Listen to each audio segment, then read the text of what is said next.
Hello guys, welcome to in science. आप लोग देख सकते हो मेरे किचन में आप लोग आ चुके हैं और हम लोग एक ग्लास के अंदर पानी डाल रहे हैं। आप लोग देख सकते हो कि इसका बॉटम काफ़ी ज़्यादा पास दिख रहा है, यहाँ पे ही दिख रहा है।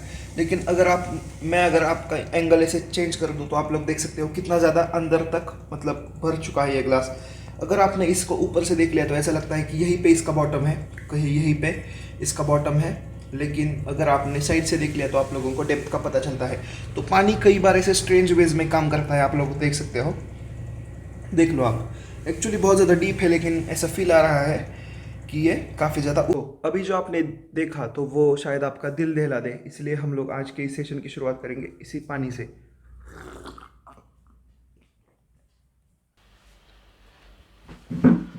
सो hello and welcome to win science. और अभी अभी मैं आ चुका हूँ मेरा ये ग्लास लेके, and I hope you guys are doing great today. अभी आपने जो देखा तो this was water acting in very very mysterious way, और इसी चीज़ के पीछे वाला जो साइंस है तो वो आज हम इसी सेशन में पढ़ने वाले हैं।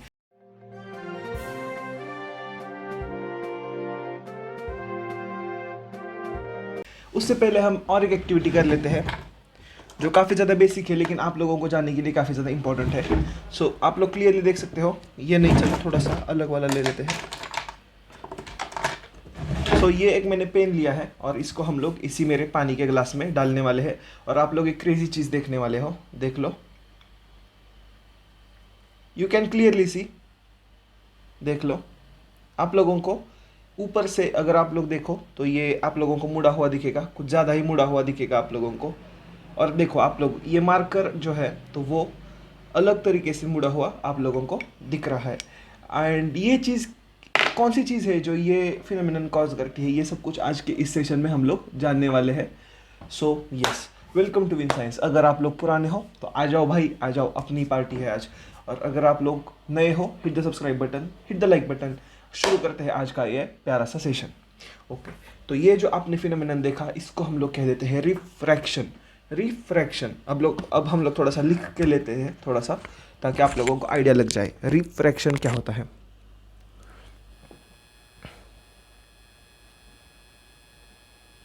रिफ्रैक्शन मतलब क्या? रिफ्रैक्शन मतलब लाइट का बेंड होना। लाइट का बेंड होना। लाइट जो हमेशा सीधी ट्रैवल करती है लेकिन जब वो किसी मीडियम को स्विच कर देती है तो वो थोड़ा सा टर्न ले लेती है, and this is what results into जो अभी आपने देखा। क्या आपने देखा? तूने देखा, मैंने देखा, क्या देखा? तो आपने देखा कि ये पेंसिल जो है तो वो ऐसी मुड़ रही थी, जो मार्कर है वो भी ऐसे मुड़ रहा था। अगर आपको ये भी घर पे करना है तो आप लोग बिंदास ट्राई कर सकते हो। आप लोगों को रिजल्ट कुछ इस तरीके से दिखेगा जो आपने अभी अभी देखा। ऑल राइट, अब हम लोग डिस्कस करेंगे कि जो आपकी एनसीईआरटी माता कहती है। Let us consider the case of apparent displacement of marker. जो आपने मार्कर का देखा, आप लोग पेंसिल कहो मार्कर कहो, तो वो थोड़ा सा डिस्प्लेस होता हुआ आप लोगों को क्लियरली साफ साफ दिख जाएगा। पार्टली इमर्स इन वाटर, जब आपने थोड़ा सा ही पानी के अंदर डिप किया था तो उसका ऐसे हो गया था। So this is what is called as refraction. Light reaching to the from the portion of pencil inside water seems to come from the different direction compare to the part above the water. ये काफ़ी ज़्यादा prominent चीज़ हमने देख ली है कि light जो आ रही थी पहले पहले इस साइड से ऐसे आ रही थी, वो आप लोगों को कुछ इस साइड से आती हुई दिख जाएगी। लाइट थोड़ा सा स्विच कर लेती है अपना direction. So this makes the pencil appear displaced at the interface. For similar reasons, the latter appears to be raised when raised to the glass slab placed over it. अब अगर आपने कभी ग्लास का slab लिया, अब ये glass slab आपके किस में मिलेगा? साइंस लैब में मिलेगा। जब आप उसको लेटर के ऊपर, न्यूज़पेपर के ऊपर रखोगे तो वो न्यूज़पेपर ऐसे उभरा हुआ आप लोगों को दिख जाता है। इसका इमेज मैं यहाँ पे डाल दूंगा so that you get an idea. Does the pencil appear displaced from the same extent if the instead of water use liquid like kerosene, turpentine? अगर आपने सैनिटाइजर यूज़ किया, टर्पेंटाइन यूज़ किया, केरोसिन यूज़ किया, तो आप लोगों को ऐसी मुड़ी हुई इमेज नहीं दिखेगी। आप लोगों को पेंसिल वो सीधी दिखने वाली है। Will the letters appear to rise of same height if we displace the glass slab with the transparent plastic slab? अगर आपने प्लास्टिक का स्लैब रख दिया तो आप लोगों को लेटर्स रेज हुए हुए नहीं दिखने वाले हैं। ये सिर्फ और सिर्फ ग्लास के अंदर, पानी के अंदर ही आप लोगों को दिखता है। Okay, you will find that the extent of effects of different for different pair of the media. These observations indicate that light does not travel in the same direction. काफ़ी इंपॉर्टेंट चीज़, काफ़ी इंपॉर्टेंट चीज़, काफ़ी important चीज़। अब अगर आपने अलग अलग mediums को रख के देखा पेपर के ऊपर तो आप लोगों को अलग अलग डायरेक्शंस में लेटर्स शिफ्ट होते हुए दिख जाएंगे, और इसके रीज़न से हम लोग ऐसा कह सकते हैं कि light doesn't really travel in the same direction in the same media. तो जब आप मीडियम चेंज करने वाले हो तो ये जो लाइट है तो वो अलग डायरेक्शन में ट्रैवल करने वाली है। It appears that when travelling obliquely from one medium to another, the direction of propagation of light in second medium changes. This phenomenon is called as refraction of light. तो ये refraction के phenomenon को हम लोग क्या कहते हैं? तो जब भी आप लोग लाइट को देखोगे तो वो अलग अलग मीडियम में अलग अलग डायरेक्शन में मुड़ जाती है, and this is called as refraction, and this is because change in the medium. जैसे ही मीडियम चेंज होगा तो direction of the light change हो जाएगी, और डायरेक्शन ऑफ लाइट चेंज होने के कारण आप लोगों को लाइट का जो इंटरफेस है, मतलब जहाँ पे पानी और हवा मिल रहा है, उसके बाद से आप लोगों को ऐसे टर्न हुआ मिलने वाला है। This is the most important thing that you need to know. Welcome to in science. और आज आप और हम इसी तरीके से लाइट को हम लोग इसी तरीके से हर एक चीज़ को इंटरेस्टिंग बनाने की कोशिश करते हैं। थोड़ा सा डायलॉग ऐसे ऊपर नीचे हो गया, लेकिन आप लोग एडजस्ट कर लो। Refraction to the rectangular glass slab, ये नया सब टॉपिक जो हम आज पढ़ने वाले हैं। आप लोगों को ये मैं एक्टिविटी के बेस पे आप लोगों के टेक्स्ट बुक में है, लेकिन मैं आप लोगों को थोड़ा सा इजीली बता दूंगा। देख लो, आप लोगों को क्या करना है। आप लोगों को एक ऐसे ग्लास का स्लैब लेना है। ग्लास का स्लैब मतलब क्या? ग्लास की ऐसी ब्रिक होती है आपके साइंस लैब में, तो वो लेनी है। उसके बाद आप लोगों को क्या करना है, ऐसी एक यहाँ पे उसको सॉफ्ट बोर्ड के ऊपर रखना है। सॉफ्ट बोर्ड के ऊपर एक बार आपने रख दिया तो यहाँ पे एक पिन मतलब आप पिन ऐसे उसके अंदर डालोगे, और यहाँ पे भी आप लोगों को पिन डालनी है। उसके बाद आप लोगों को क्या करना है, उसको ऐसे उठा के ऐसे देखना है, ऐसे। तो आप लोगों को ऐसा स्लैब दिखेगा, तो जहाँ पे आप लोगों को स्लैब के थ्रू जहाँ पे आप लोगों को वो पिन दिखेगी, तो वहाँ पे आप लोगों को उसके सामने ही फिर से और एक पिन डालनी है। और उसके बाद आप लोगों को क्या करना है, उसके आगे और एक पिन डालनी है।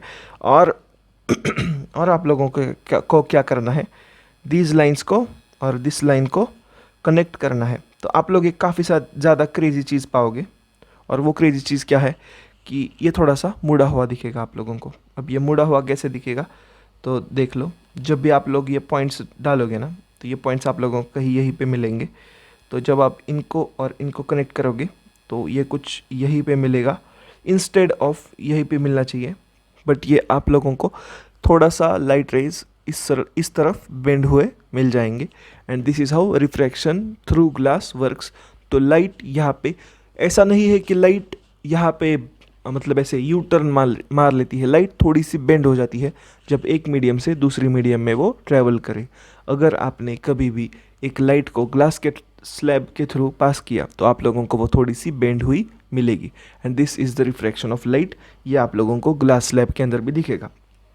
ओरिजिनली आप लोगों को जो है लाइट ऐसे जाती हुई मिलनी चाहिए थी, लेकिन आप लोगों को वही कुछ इस तरीके से जाती हुई मिलेगी, and this is the refraction that you usually see. ये कहाँ पे होता है? देखो, जब पानी और हवा होती है वहाँ पे भी होता है, जब ग्लास और पानी होता है वहाँ पे भी होता है। तो अगर लाइट पानी के मीडियम से जा रही है और अचानक ग्लास के मीडियम में आ जाए, वहाँ पर भी होता है। अगर वो हवा के मीडियम से जाए और ग्लास में जाए, वहाँ पे भी होता है। अगर हवा से जाए और पानी के अंदर जाए तो वहाँ पर भी आप लोगों को रिफ्रैक्शन मिल जाती है देखने को। ये डे टू डे लाइफ में कई बार आप लोग देख सकते हो। एक इम्पॉर्टेंट चीज़ जो हमने स्टार्टिंग में जान ली कि कप का जो बॉटम है तो वो ऊपर दिखता है, this is also because of refraction. एक और बात कि आप लोगों को कई बार जब स्विमिंग पूल के अंदर आप लोग कूदोगे तो आप लोगों को लगेगा कि बहुत छोटा है स्विमिंग पूल, लेकिन अगर आप लोग उसके अंदर पैर भी आपके पूरे के पूरे डुबाओगे तो भी आप डूबने नहीं वाले हो। इतना डीप स्विमिंग पूल होकर भी आप लोगों को ऐसा लगता है कि ऊपर तक ही है। This is all because of refraction. Thanks to refraction कि आप लोगों को कई सारी अमेजिंग चीज़ें नेचर में मिलती है। उनके बारे में आज हम लोग स्टडी करने वाले हैं, उनके बारे में नई नई चीज़ें हम लोग जानने वाले हैं, and this is the beauty of nature. आप लोगों को कई सारी चीज़ें जानने को मिलती है। साइंस में यही इंपॉर्टेंट चीज़ है, और यही इंपॉर्टेंट चीज़ साइंस को बाकी सब्जेक्ट से थोड़ा सा यूनिक बनाती है।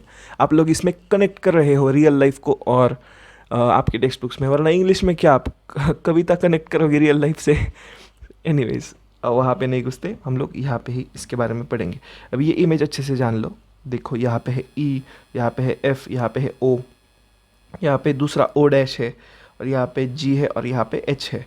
सो हम लोग इन पॉइंट्स के रिलेटिव में हम लोग स्टडी करेंगे। देखो, the ray E O obliquely indicate incident on the surface A B is called as incident ray. तो देख लो, ये इंसिडेंट रे आ गई है। उसके बाद आप लोग देख सकते हो O O is the refracted ray, O dash is the emergent ray. You may observe that the emergent ray is parallel to the direction of incident ray. तो देख लो, इमर्जिंग रे देखो ये है ओ एच जो है ना, तो ये इमर्जिंग रे है, और ये हो गई कौन सी, इंसिडेंट रे है। तो आप लोग क्लियरली देख सकते हो incident ray and emerging ray are parallel to one another. Important चीज़ जानना हमेशा के लिए इंपॉर्टेंट ही रहता है। वैसे why does it happen so, ये भी सवाल आप लोगों के दिमाग में आ गया होगा कि सर ठीक है भाई, सर आप कह तो रहे हो कि लाइट थोड़ी सी बेंड हो जाती है, लेकिन सर ये क्यों होती है लाइट बेंड, ऐसी कौन सी मजबूरी आई कि लाइट को बेंड होना पड़ा। तो ये अब हम इस पैराग्राफ में जानेंगे। वैसे मैंने आप लोगों को बता दिया है, जब भी मीडियम चेंज होता है तो लाइट थोड़ी सी खुद को बेंड कर लेती है, बिकॉज लाइट की स्पीड वेरी होती है। जैसे अगर आपने खुली हवा में देखा तो लाइट की स्पीड है कितनी, 3 लाख किलोमीटर्स पर सेकेंड से थोड़ी सी कम, लेकिन अगर आपने स्पेस में छोड़ा तो एग्जैक्टली 3 लाख के आसपास लाइट की स्पीड है। वैसे ही जब आप उसे सॉलिड की मीडियम में पास करोगे तो उसकी स्पीड चेंज हो जाएगी, और इस वजह से थोड़ा सा लाइट अपना डायरेक्शन चेंज कर लेती है। Very important thing to know, very important thing to understand.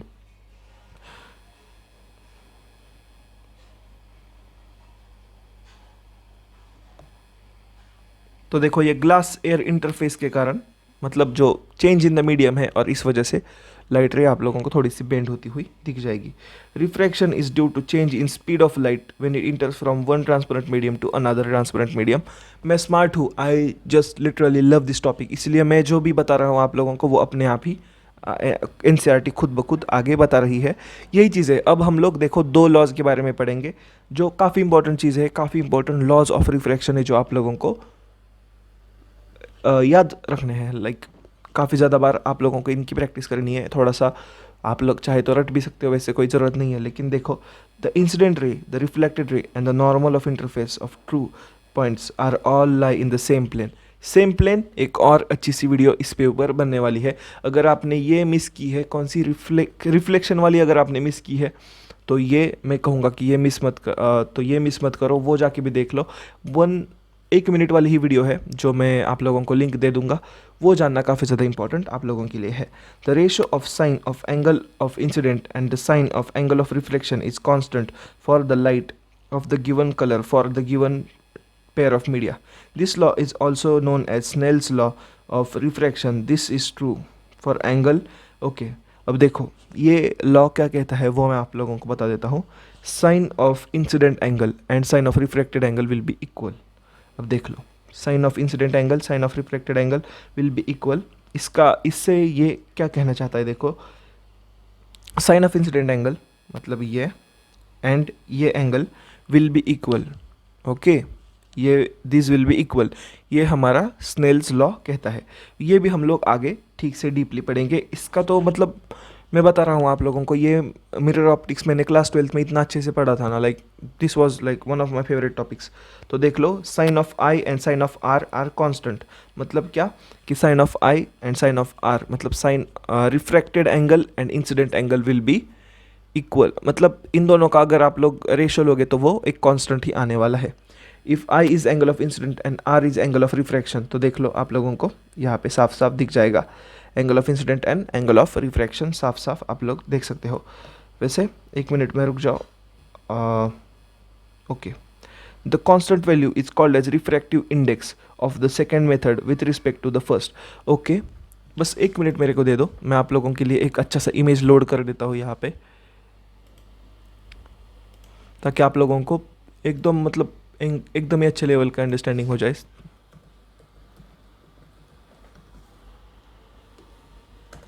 Okay, all right.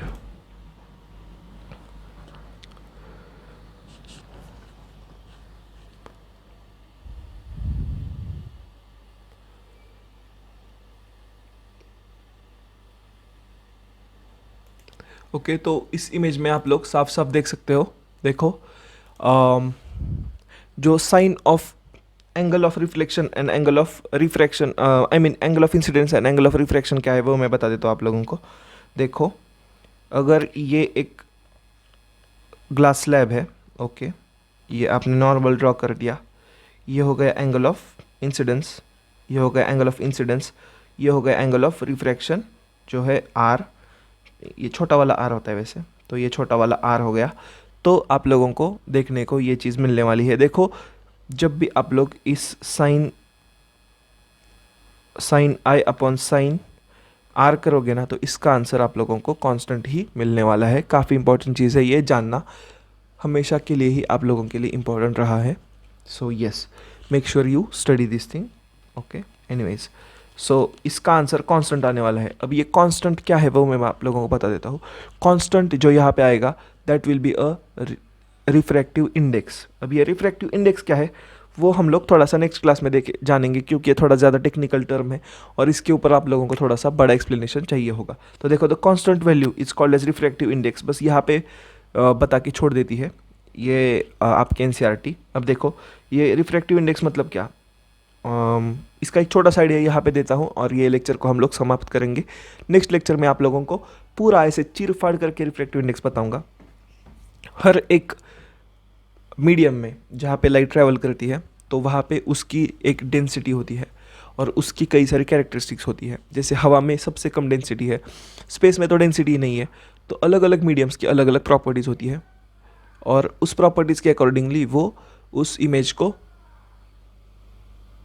और उस प्रॉपर्टीज़ के अकॉर्डिंगली वो उस लाइट को ट्रैवल करने में, मतलब ट्रैवल करना मतलब अलग अलग कैरेक्टरिस्टिक्स के मीडियम्स में लाइट ट्रैवल करती रहती है और हर एक जो अलग अलग मीडियम होगा तो उसकी अलग अलग कैरेक्टरिस्टिक्स होती है और वो मीडियम स्पेसिफिक कैरेक्टरिस्टिक्स होती है। जैसे अगर ग्लास का है तो ग्लास का एक फिक्स्ड डेंसिटी होगा, एक फिक्स्ड स्पीड में लाइट उसे ट्रैवल करेगी तो उसका एक फिक्स्ड रिफ्रैक्टिव इंडेक्स होगा।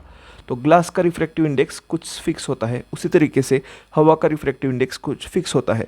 रिफ्रैक्टिव इंडेक्स को ऐसे म्यू साइन से रिप्रेजेंट किया जाता है जो कि रिफ्रैक्टिव इंडेक्स को मतलब कहते हैं, ओके। तो जब भी लाइट एक मीडियम से दूसरी मीडियम में आती है तो वो अपना रिफ्रैक्टिव इंडेक्स मतलब रिफ्रैक्टिव इंडेक्स मीडियम का चेंज हो जाता है, उसी तरीके से अपनी स्पीड्स भी चेंज कर देती है और इस स्पीड के चेंज से एंगल भी चेंज हो जाता है और ये काफ़ी ज़्यादा हद तक कांस्टेंट रहेगा हर एक मीडियम में और इस वजह से आप लोगों को यहाँ पर कांस्टेंट मिल जाता है दूसरी मीडियम का, मतलब जिस मीडियम में वो एंटर मारेगी उस मीडियम का आप लोगों को रिफ्रैक्टिव इंडेक्स मिल जाता है। This is what it is basically trying to say. अब ये रिफ्रैक्टिव इंडेक्स क्या है, इसलिए मैंने एक सेपरेट एक प्रेजेंटेशन ही बनाया है रिफ्रैक्टिव इंडेक्स के ऊपर और भी कई सारी चीज़ों के ऊपर, तो वो हम लोग नेक्स्ट क्लास में डिस्कस कर रहे होंगे।